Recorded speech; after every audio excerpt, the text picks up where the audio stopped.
Dagens løsensord lyder: Josef sendte sine brødre afsted og sagde til dem: lad nu være med at skændes undervejs. Og lærteksten formaner os: bær over med hinanden og tilgiv hinanden, hvis den ene har noget at bebrejde den anden. Som Herren tilgav jer, skal I også gøre. Amen.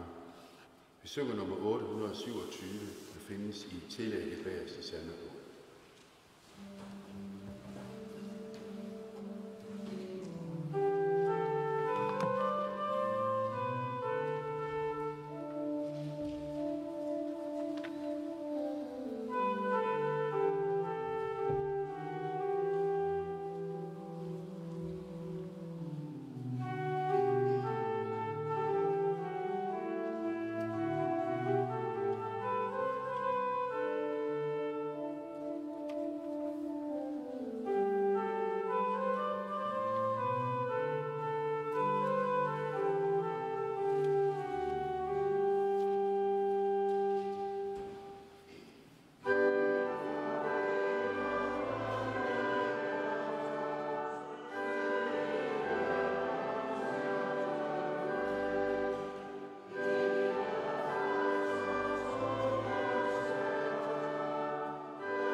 Litani nummer 1 findes på side 86 i tillægget bagerst til salmebogen, side 86.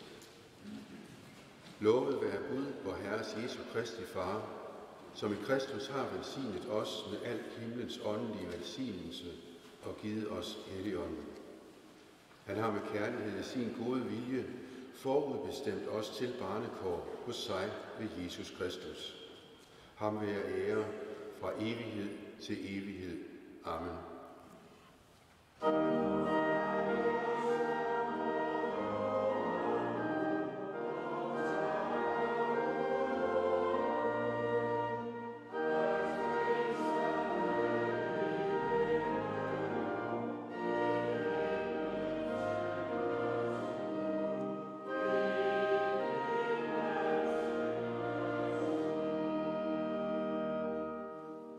Vor Far, du som er i himlene, helliget vorte dit navn, komme dit rige, ske din vilje som i himlen, således også på jorden. Giv os i dag vort daglige brød, og forlad os vores skyld, som også vi forlader vores skyldnere. Og led os ikke i fristelse, men fri os fra det onde. Til dit er riget og magten og æren i evighed. Amen. Du Guds søn, verdens frelser, vedkend dig os. Du Gud Helligånd, bliv altid hos os.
Apostlen Paulus skriver til romerne: Alle skal underordne sig under de myndigheder, som står over dem, for der findes ingen myndighed, som ikke er fra Gud, og de, som findes, er forordnet af Gud. Den, som sætter sig op imod dem, der har en myndighed, står derfor Guds ordning imod, og de, der gør det, vil pådrage sig dom. De styrende skal jo ikke skræmme dem, der gør det gode, men dem, der gør det onde. Vil du slippe for at frygte myndighederne, så gør det gode, og du vil blive rost af dem. For de er Guds tjenere til dit eget bedste. Men gør du det onde, må du frygte. ikke for ingenting bærer myndighedernes sværd. De er Guds tjenere og skal lade vreden ramme dem, der gør det onde. Derfor skal man underordne sig, ikke kun for vredens, men også for samvittighedens skyld. Derfor betaler I jo også skat, og de styrende er Guds tjenere, når de tager vare på det. Giv alle, hvad I skylder dem. Den, der har krav på skat, skat. Den, der har krav på told, told. Den, I skylder frygt, frygt. Den, I skylder ære, ære. Amen. Vi synger nummer 707.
Lad os rejse os.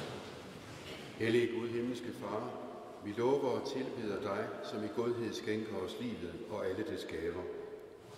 Vi takker dig for jorden, som du har skabt, for vores medmennesker, som du giver os at dele livet med, for din elskede søn, som blev vor bror, døde og opstod for os, for nådens og sandhedens ånd, som har taget bolig i os, for genfødelsen i dåben, for evangeliets lys og for dit nærvær og din velsignelse. Vi beder dig for din kirke, tag ikke nådens og sandhedens ord fra os. Bevar os alle i troen og den indbyrdes kærlighed. Lad håbet om dit komme være levende blandt os.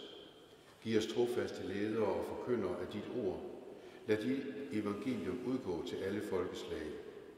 Vi beder for vores søskende Mia og Michael Toldam, Bettina og Morten og Janis og Mads Jacobsen og for vores volontører og for alle andre, som er rejst ud i tjeneste for evangeliet. Bevar og velsign dem. Vi beder for vores hjem og for vores kære, for vores daglige liv med hinanden i arbejde og fritid. Vi beder dig om fred mellem nationerne og for folkenes regeringer. Bevar os som folk blandt folkene. Vi beder dig for lovlig øvrighed, for alle med ansvar i vores samfund. Velsign og bevar vor dronning og hele dronningens hus. Himmelske Far, du er den inderste magt i verden og har åbenbaret dig som kærlighed. Vi beder til dig i denne tid, hvor krig og ufred er brudt ind i Europa og Israel og Palæstina, og ind over mennesker, der står os nær. Lad den fred, som overgår al forstand, bevare vores hjerter og tanker i Jesus Kristus. Så når tankerne i disse dage farer vild, så lad dem finde hvile i dig, der bærer smertens kors i dit indre. Vi beder dig for de mange offer for krig og ufred i Ukraine, i Israel, Gaza og på Vestbredden, og vi beder dig om at holde din hånd over alle, der er i fare. Vi beder for mennesker, der står midt i ufred. Led retfærdigheden ind i hjertet på dem, der har magt og myndighed i verden. Lad din fred brede sig til os alle. Vær nær hos alle fattige, alle forpinte og bedrøvede, hos de fængslede, de forladte og ensomme, dem, der mangler det nødvendigste til livets ophold. Vi beder dig for flygtninge, især for dem i vort land, som mangler et trygt sted at leve. Vi beder dig for alle syge og forpinte i vor menighed. Forbarm dig over os, giv os ikke løn som forskyldt, men fri os fra det onde, og lad os på den yderste dag få lov at opstå med Kristus og evigt takke dig ved din elskede søn, Jesus Kristus. Amen. Dette hellige evangelium skriver evangelisten Matthæus. Der gik farisæerne hen og besluttede at fange Jesus i ord. De sendte deres disciple hen til ham sammen med herodianerne, og de sagde, Mester, vi ved, at du er sandt og lærer sandt om Guds vej, og ikke retter dig efter andre, fordi du gør ikke forskel på folk. Sig os, hvad du mener. Er det tilladt at give kejseren skat eller ej? Men Jesus gennemskuede deres ondskab og sagde, hvorfor sætter I mig på prøve, I hyklere? Vis mig skattens mønt. De rakte ham en denar, og han spurgte dem, hvis billede og indskrift er det? Kejserens, svarede de. Da sagde han til dem, så giv kejseren, hvad kejserens er, og Gud, hvad Guds er. Da de hørte det, undrede de sig og forlod ham og gik deres vej. Amen.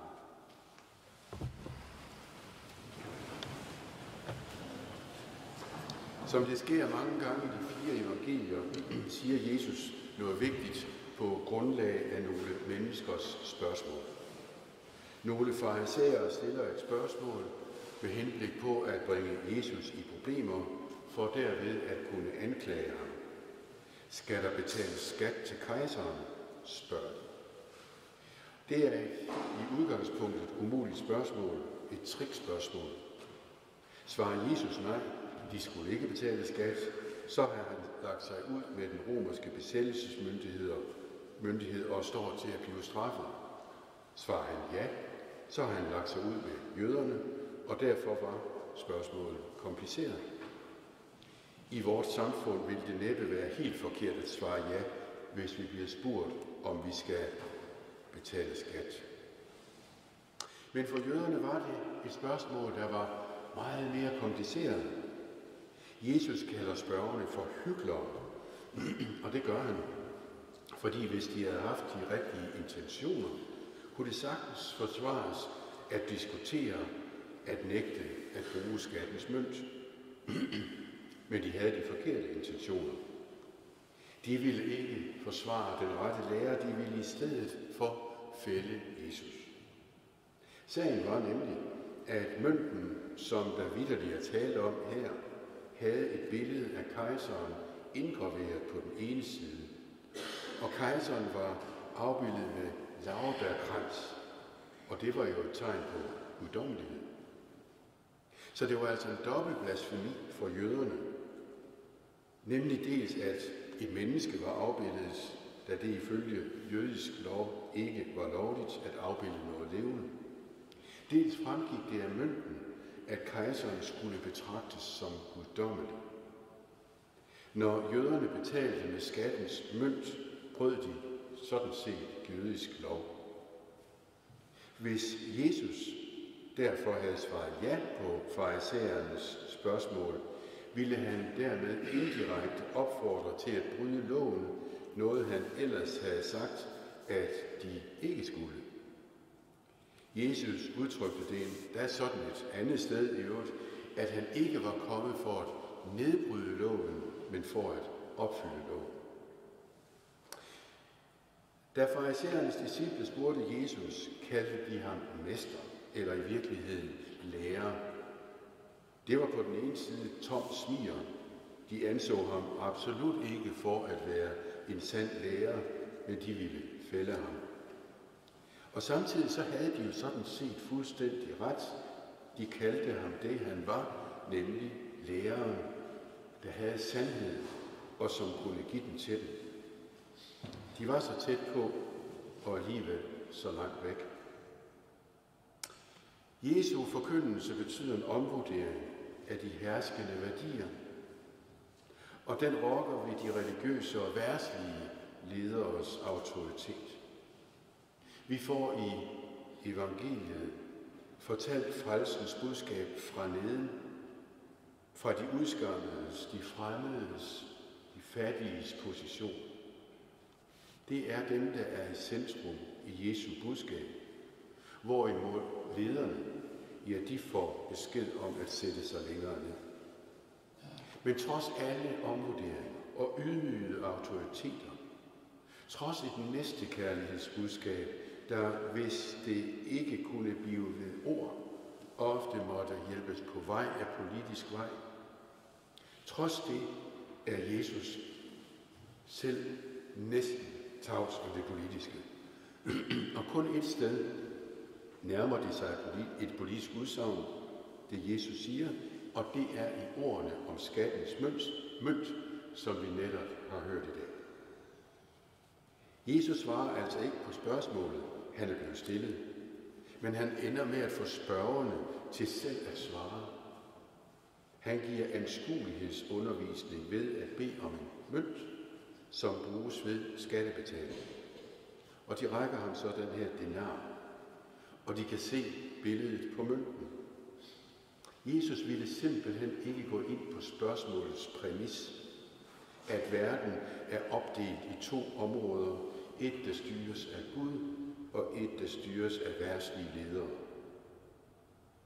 Verden med alt, hvad den rummer, af kirker og parlamenter, er Guds verden.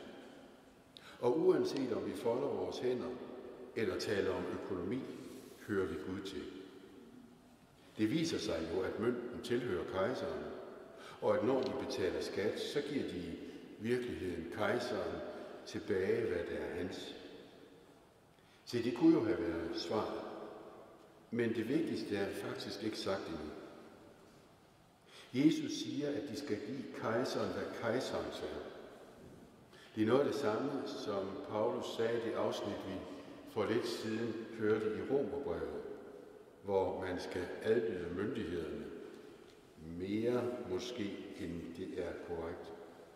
At de og dermed vi skal underordne os under de myndigheder, der er sat, det er fordi de er indsat af Gud.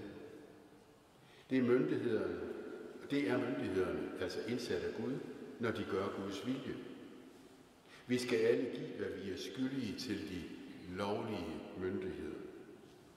Men implicit siges det samtidig, at vi ikke skal give til myndigheder, der regerer i modsætning til Guds vilje, ære eller frygt eller skat.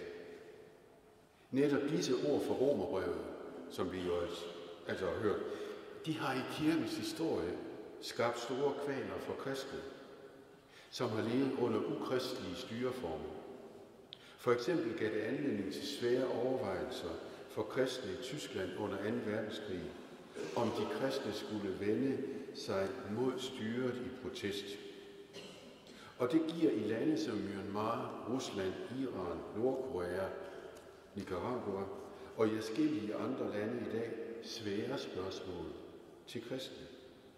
Der gives tilfælde, hvor kristne er nødt til at vende sig mod onde herskere, når det går ud over de svage, når det forbydes at være kristen eller i øvrigt have en anden religion. Dermed er der ikke givet automatisk grønt lys for at bruge vold.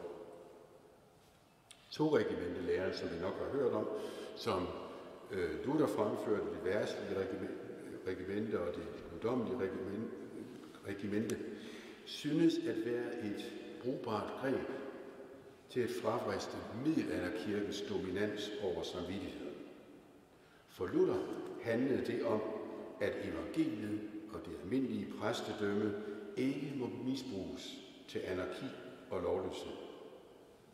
Men læren kan jo også blive et fejt påskud for, at kirken bøjer sit budskab, for at kunne tækkes en ond verdslighed. Således anså den kendte reformerede schweiziske teolog Karl Barth nærmest toregimentelæren for at være skyld i 2. verdenskrig, og forlangte i stedet, at en præst dagligt må læse Bibel, ja, og avis.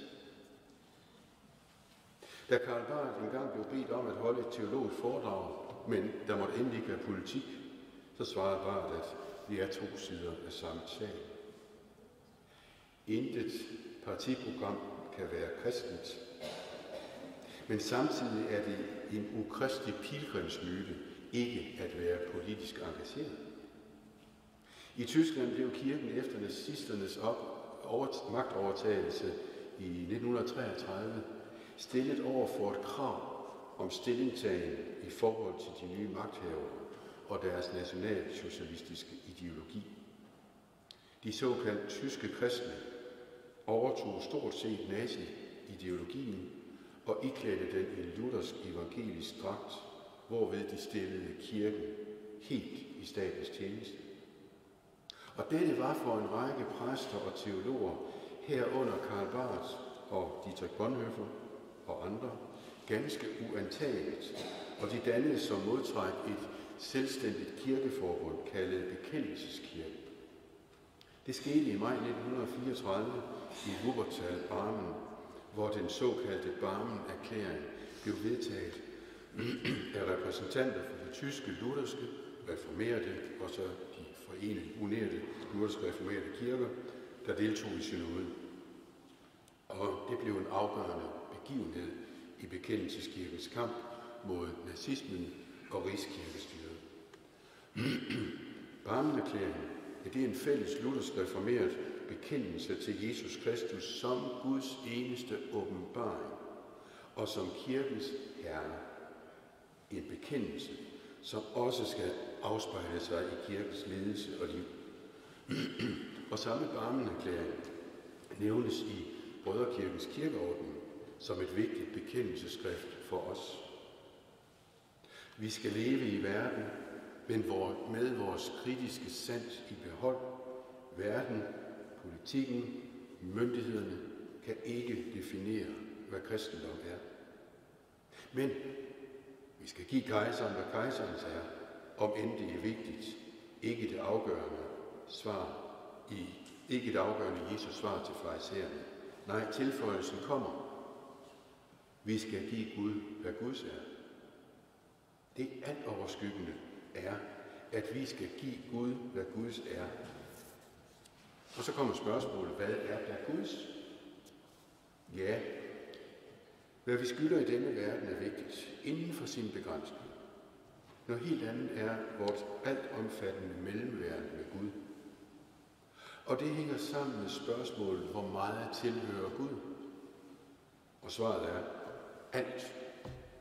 Æren og magten er Guds, livet, menneskets, verden, universet, det hele tilhører Gud. At give kejseren, hvad kejserens er, det er sådan ret overkommeligt, overskueligt. Men kravet om at skulle give Gud, hvad Guds er, hvordan med det? Er det muligt? Dem, der hørte det dengang, undrede sig og gik deres vej. For som mennesker kommer vi til at undre os, når vi ser sammenhængen. Det, som må gå op for os, er, at alt tilhører Gud. Jesus sætter tilværelsen, livet i perspektiv. Det er i den store sammenhæng ubetydeligt med de små transaktioner, vi foretager til dagligt. Jo, bevares, de skal der foretages. Men hvis livet kun går op i materielle spørgsmål, i penge og brød, så er vi ude af fokus. Så lever vi i et materielt mikrokosmos, men ser ikke den store sammenhæng. Jesus viser denne virkelighed for os. Det er Guds store virkelighed, som gør den lille materielle virkelighed til noget relativt. Nej, siger Jesus. Den materielle virkelighed er kun en lille del af det. Den virkelighed, vi må finde og opdage, det er Guds virkelighed. Når vi så har sagt det, så er det jo ikke en desavouering af livet, af dagligdagen. Jesus sagde netop, at kejseren skal gives sit. Men mennesket er skabt til noget mere. Mennesket er skabt til at leve i samfund med Gud, til at tilbede og ære, til at elske og frygte Gud. Det er den store og glædelige virkelighed. Det er den virkelighed, som ikke finder sin afslutning den dag, jeg skal dø. Det er en verden, som er meget større, hvor himlen er taget, og hvor evigheden ligger foran mig og bag mig. Det er den verden, Gud skabte. I den verden skabte Gud naturen, universet, alt det synlige og usynlige. Han skabte også mennesket. Mennesket var noget specielt. Mennesket var Guds kostbareste skat. Gud skabte mennesket i sit billede. I Guds billede skabte han det. Som mand og kvinde skabte han dem. Læser vi i skabelsesberetningen i Bibelens første kapitel. Mennesket blev altså skabt i Guds billede. Og den skat, nemlig mennesket, som tilhører Gud, har Guds billede indprintet. Ligesom skattens mønt med kejserens billede er hans retmæssige ejendom, således tilhører mennesket Gud, i hvis billede mennesket er skabt. Når altså Gud skal have, hvad Guds er, så betyder det, at mennesket er Guds, at det må gives til Gud. Når vi så i dag fejrer ældstefest, mindes vi, at Brødrekirken valgte Kristus som generalældste, altså som højeste myndighed. Der er også der i et element af at give Gud, hvad Guds er inden for kirken. I det ledelsen af kirken må være i Guds hænder. Frem for at have et menneske som øverste leder af Brødrekirken, valgte Brødrekirkens synode Kristus, for han er den eneste rette leder, den eneste rette generalældste. Dagen i dag er en fejring af, at kirken erkender, at den er Guds kirke, ikke verdslige myndigheders kirke, ikke vores kirke. I dåben overgives mennesket til Gud. Der gives den skat, i hvem Guds billede er printet til Gud, og han tager imod mennesket i dåben. I livet fremover, ja, der må billedet kaldes frem. Ofte forsvinder billedet. Det overmales, det forstyrres, det snavses til, det udviskes. Men trøsten og glæden for os er, at billedet ikke udslettes. I Guds tilgivelse og kærlighed må billedet komme til syne. Det handler om, at i det daglige liv, også når kejseren gives, hvad hans er, der viser billedet af vor Gud og skaber sig. Så må vi være overgivet til Gud i Jesus Kristus, og måtte vi lede efter og finde Guds billede i vores medmennesker. Så har vi ved Guds hjælp en mulighed for at give kejseren, hvad kejserens er, og Guds, hvad Guds er. Amen. Vi synger nummer 728.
Der er der følgende bekendtgørelser.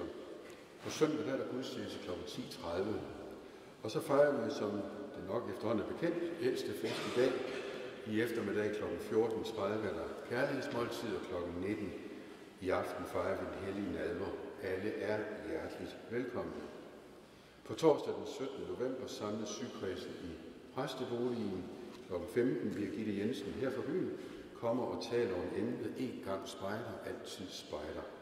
Alle er velkomne. Og på fredag kl. 9 er der morgensang og bøn i Søsterhusets korsal. Og så på næste søndag efter gudstjenesten, der er der kirkefrokost i duetten. Alle er velkomne til at skrive sig på deltagerlister, som ligger fremlagt ude i kirkens forstue. Så siger vi velkommen til gæster til dagens gudstjeneste. Dagens kollekt går til BDM's arbejde i Sikonge, Tanzania, hvor Mia Michael Toldam arbejder med strukturændringer på Sikonge Hospital, diakoni og byggeri. Tak for en god gave. Vi synger nummer 711.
Slutningslitanien findes på side 95 i tillægget bagerste salmebog. Side 95. O du Guds lam, som bærer verdens synd, forbarm dig over os. O du Guds lam, som bærer verdens synd, forbarm dig over os. O du Guds lam, som bærer verdens synd, giv os din fred. Ære være Guds lammet, som blev slagtet, og som med sit blod har købt sit folk ud af alle stammer og tungemål. Den Herre, der har erhvervet vores sjæle for sig. Ham, som elsker os og har løst os fra vores synder med sit blod. Ham, der døde for os en gang for alle, for at også vi skal afdø fra synden. Ham, der opstod for os, for at også vi skal opstå. Ham, som er faret op til himlen, for at gøre en plads rede for os. Ham, hvem engle og myndigheder og magter er underlagt. Ham være ære til alle tider, i den menighed, som venter på ham her, og i den, som venter hos ham derhjemme.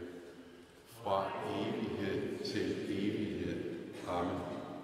Og nu bliv i ham, for at vi, når han åbenbares, må have frimodighed, og ikke blive til skamme for ham ved hans komme.